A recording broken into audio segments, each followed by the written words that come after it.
Admiral Sarah Chen stood at the window of Lunar Command, her eyes fixed on the blue marble of Earth below.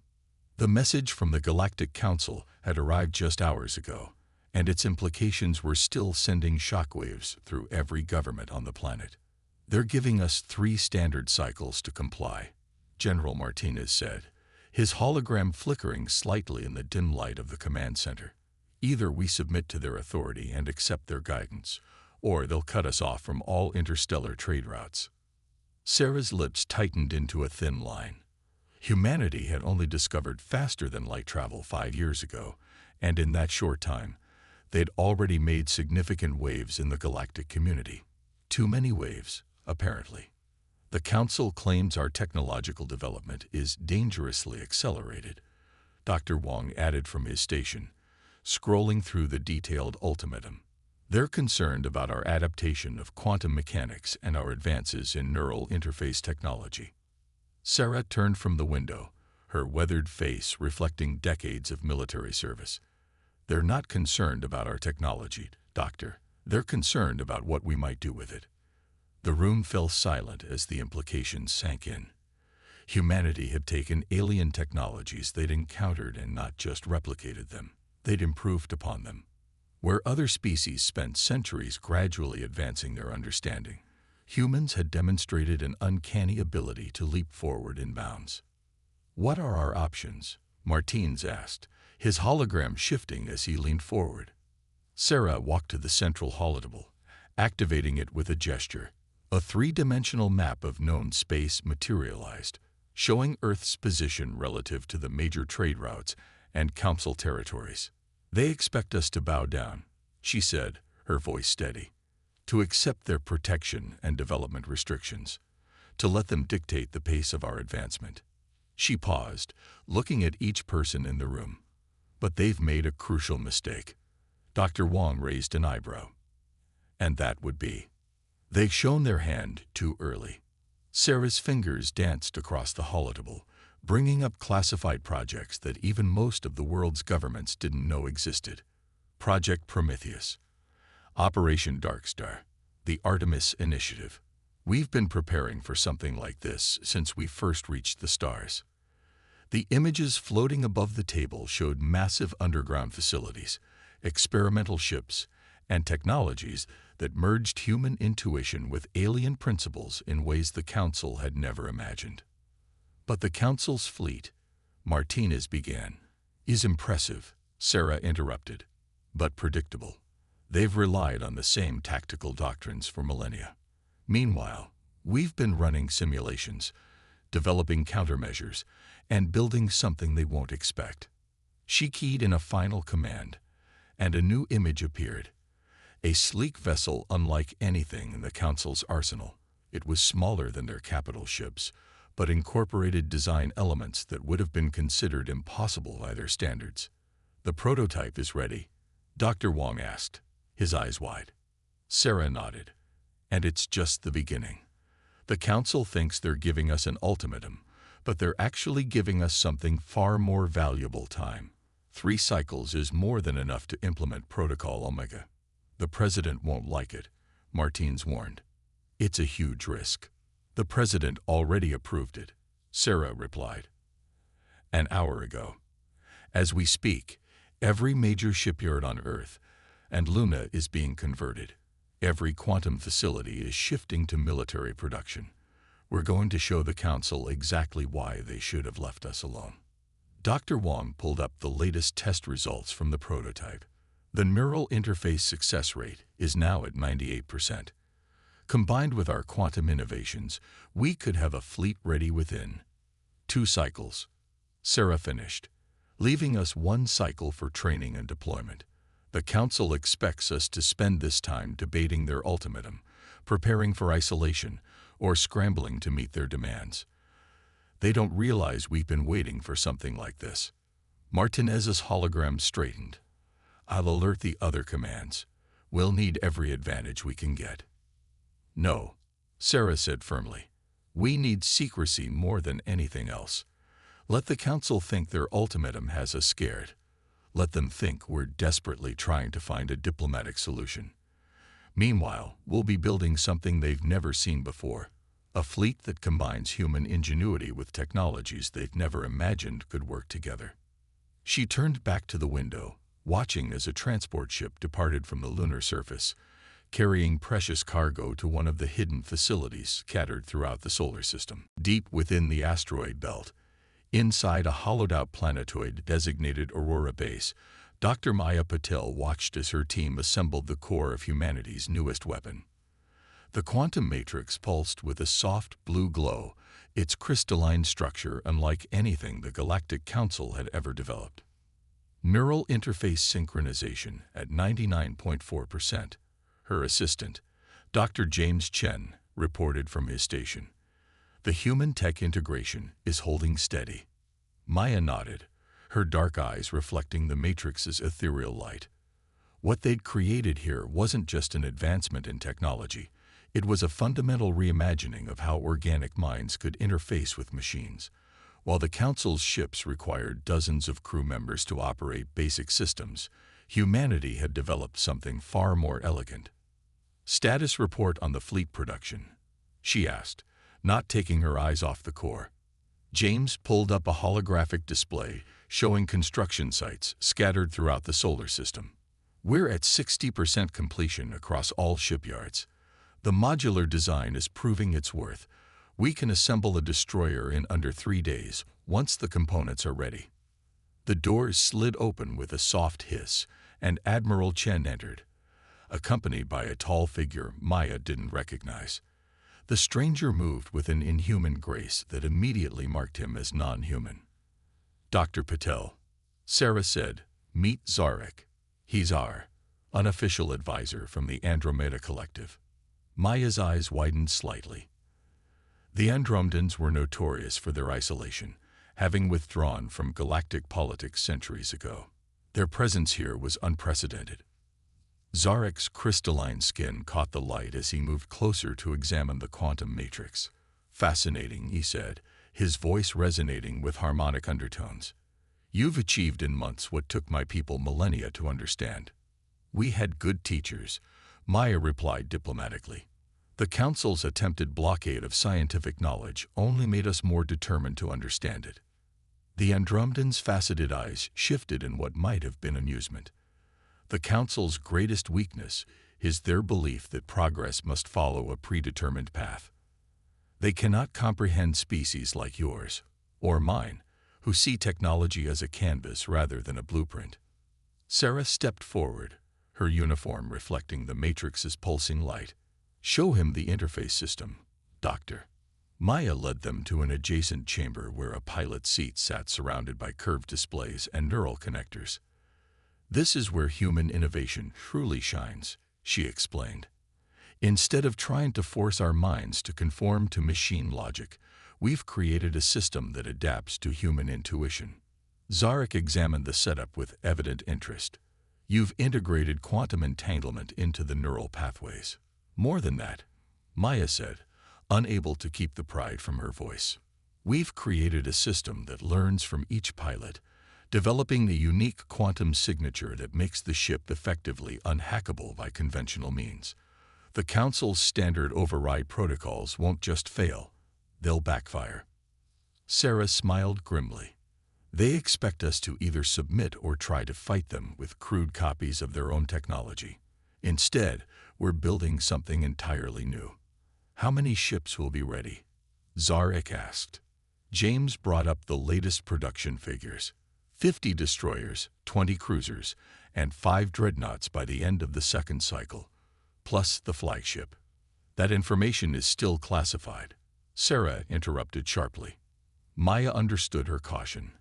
The flagship was their ace, a vessel that incorporated technologies even the Andromedans hadn't mastered. It wasn't just a warship. It was a testament to human creativity and determination. "The Council believes they're dealing with children playing with borrowed toys," Sarah continued.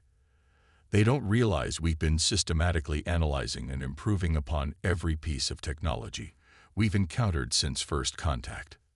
Zarek's crystalline form shifted in what Maya had learned was a sign of approval. "The Collective will honor our agreement, Admiral. When the time comes, the Council will find their attention divided between multiple fronts. Maya turned back to the quantum matrix, watching as engineers made final adjustments. "The neural interfaces are only the beginning," she said softly. "Wait until they see what we've done with their weapons technology." The matrix's pulsing took on a faster rhythm, as if responding to her words. In less than 2 cycles, the Council would discover that their ultimatum had accomplished something unprecedented. It had united humanity in a way nothing else could have. "Dr. Chen," Sarah said, "show our guest the propulsion systems. I need a moment with Dr. Patil." Once they were alone, Sarah's professional demeanor softened slightly. "Maya, the President has approved Phase 2.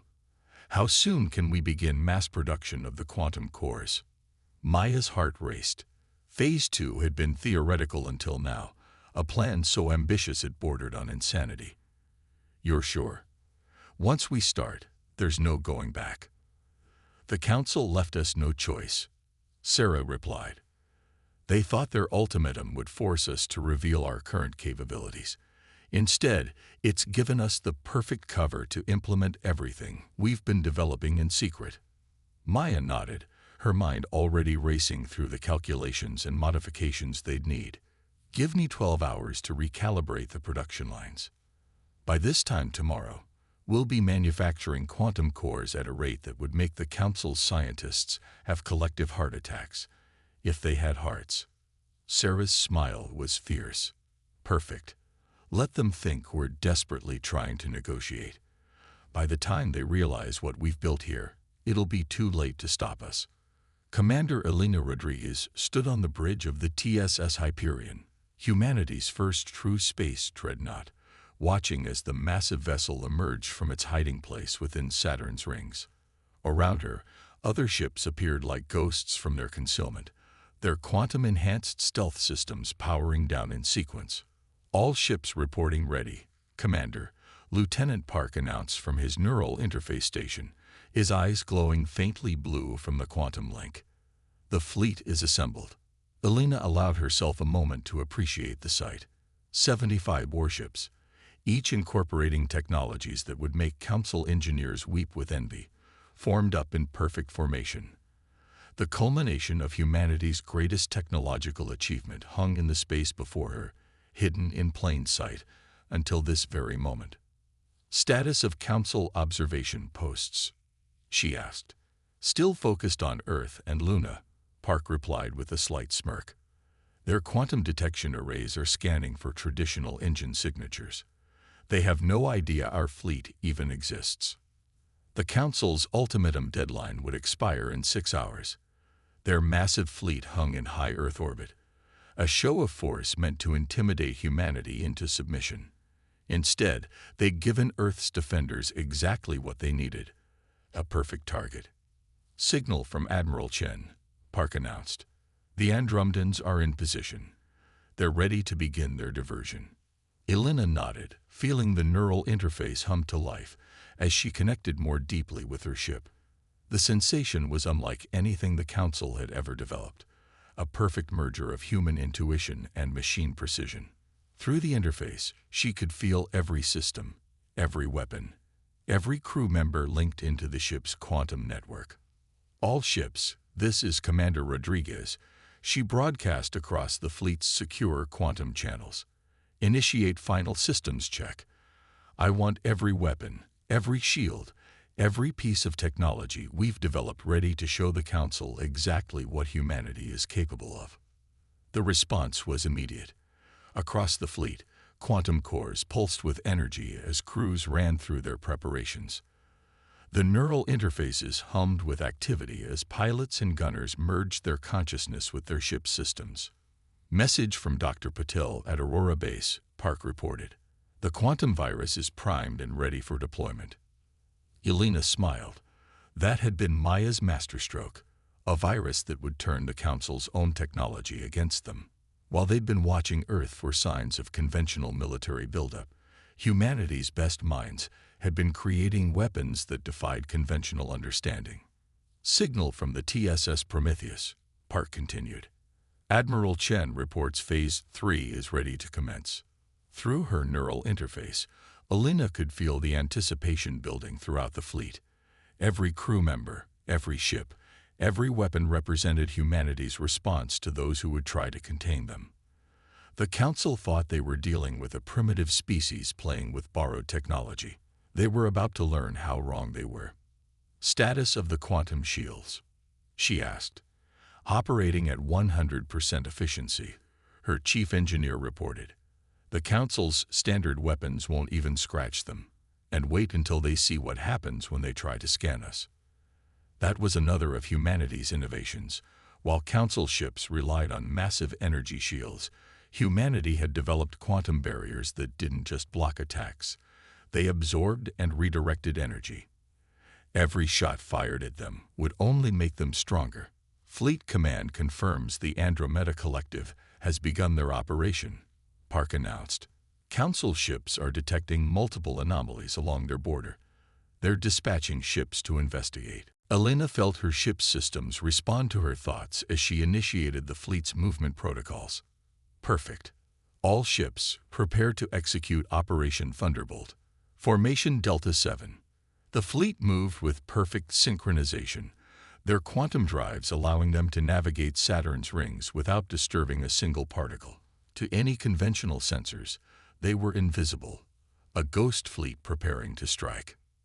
"Message from Earth," Park said. "The President has authorized full deployment of our quantum arsenal." Elena took a deep breath, feeling the weight of history in this moment. "Send acknowledgement, and notify all ships. Weapons free. Full combat protocols engage. It's time to show the Council what happens when they underestimate humanity." Through the neural interface, she could feel her crew's determination, their pride, their readiness. The Council had given them an ultimatum, expecting submission or futile resistance. Instead, they'd created something unprecedented, a fleet that combined human creativity with technologies even the Council hadn't imagined possible. "All ships report ready," Park announced, "awaiting your command."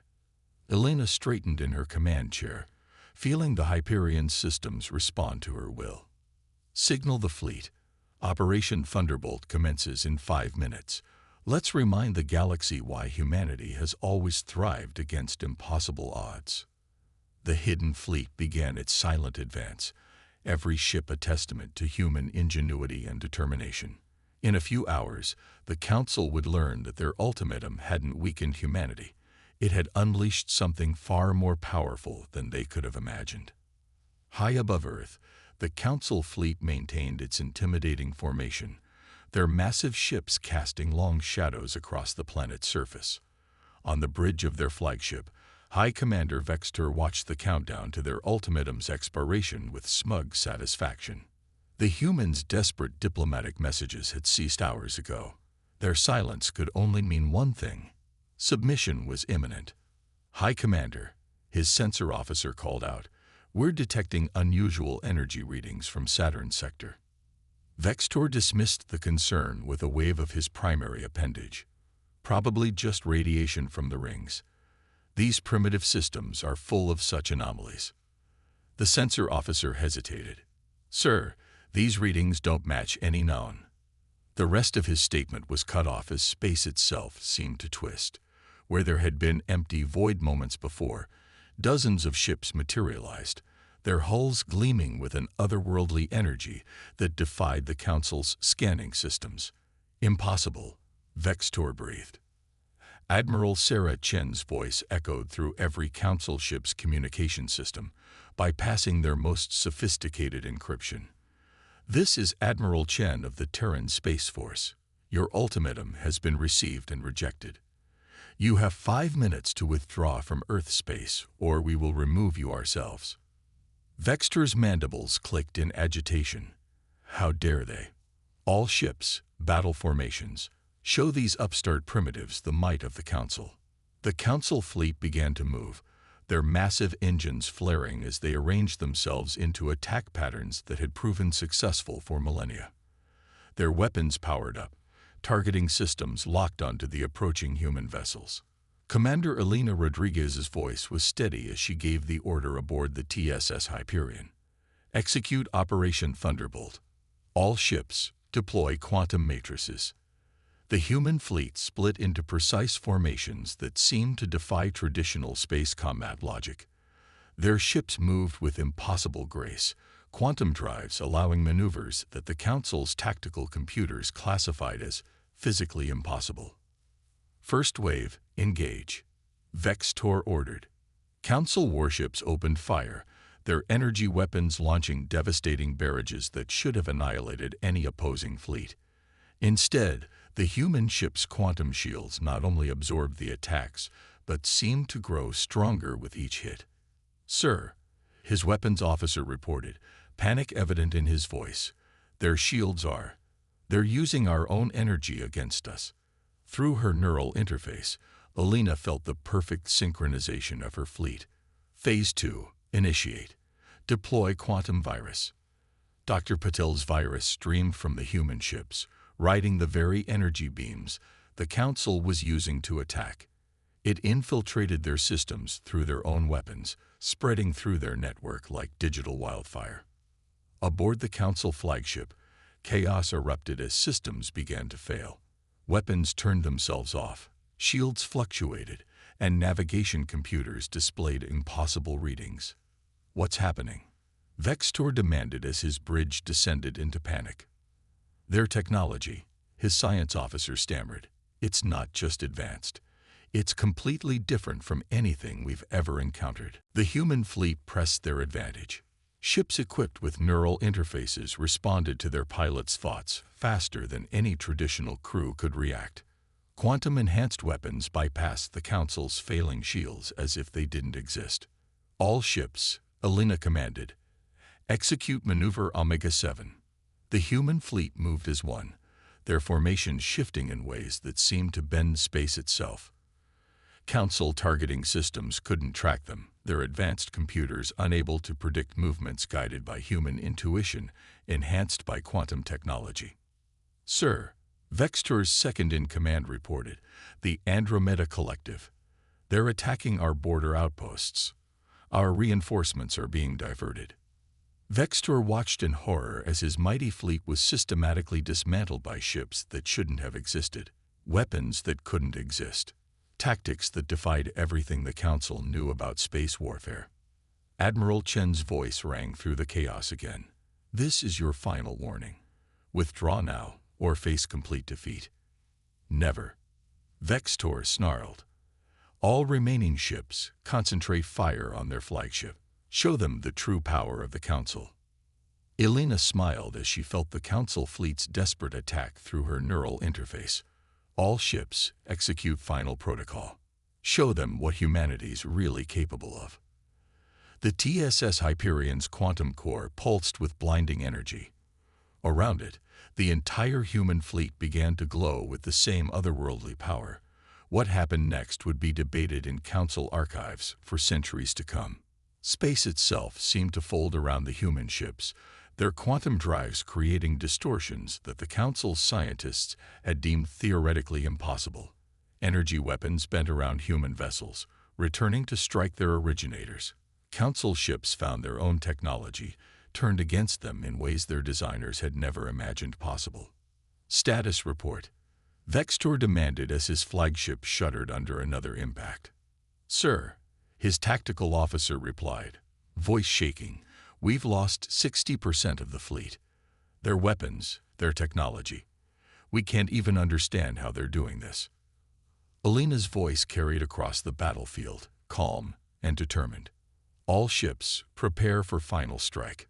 Show them why humanity has always survived against impossible odds."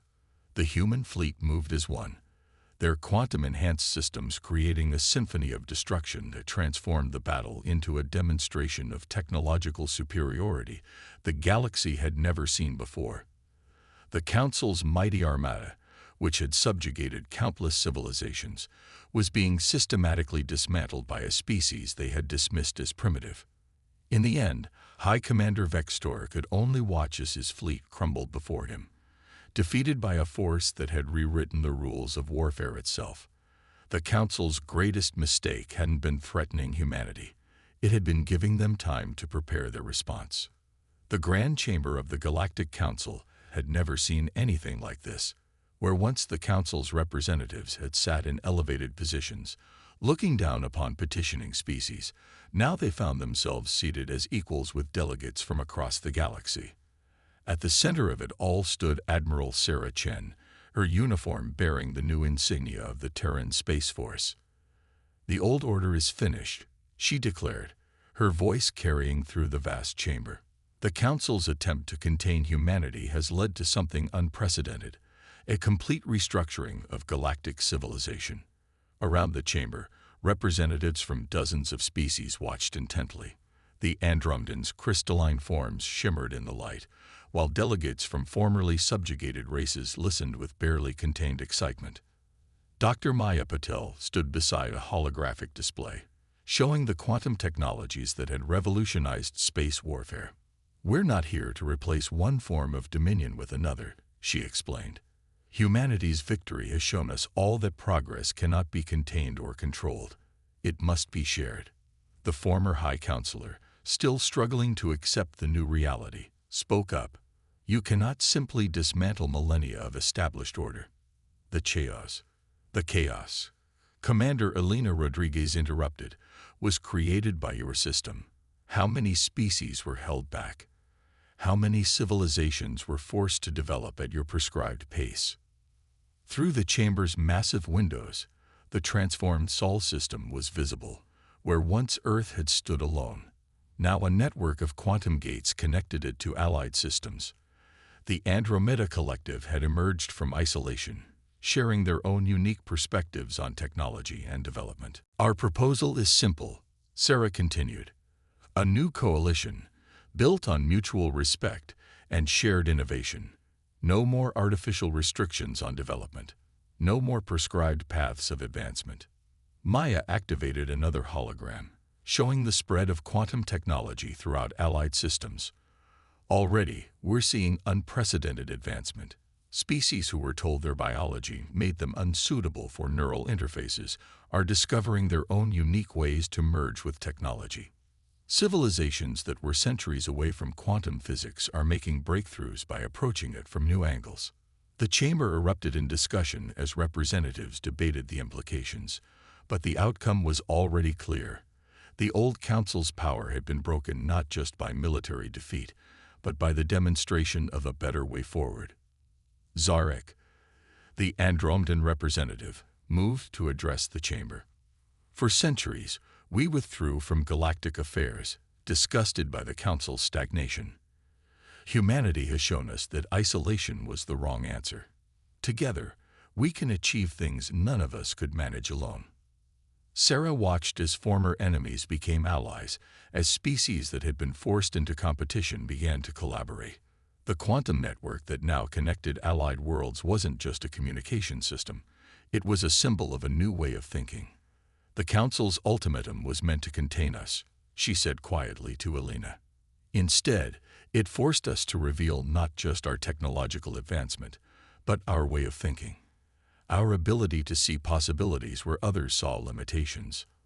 Around Earth, the combined fleet of human and allied ships maintained their vigil. But they were no longer weapons of war. They had become symbols of a new era, their quantum cores powering a network of cooperation and advancement that spanned the galaxy. "What about the holdouts?" Elena asked, nodding toward the representatives of systems that still clung to the old Council's ways. "They'll come around," Maya answered, joining them. "Not through force or ultimatums, but because we're offering something better. The freedom to develop, to innovate, to find our own paths forward."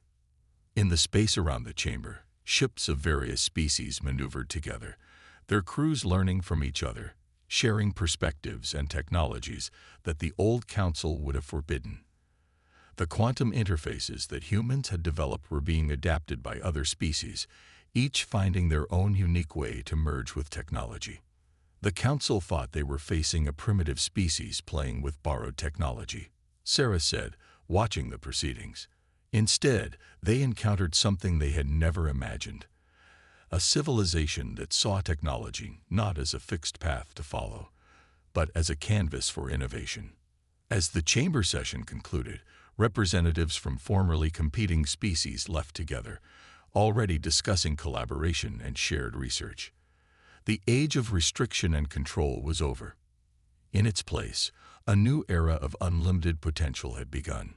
Humanity had not just defended itself, it had transformed the galaxy. Not through conquest or domination, but by demonstrating a fundamental truth, that the greatest achievements come not from following established paths, but from having the courage to forge new ones. The stars themselves seemed brighter now, as if reflecting the unleashed potential of countless civilizations, finally free to reach for them in their own unique ways.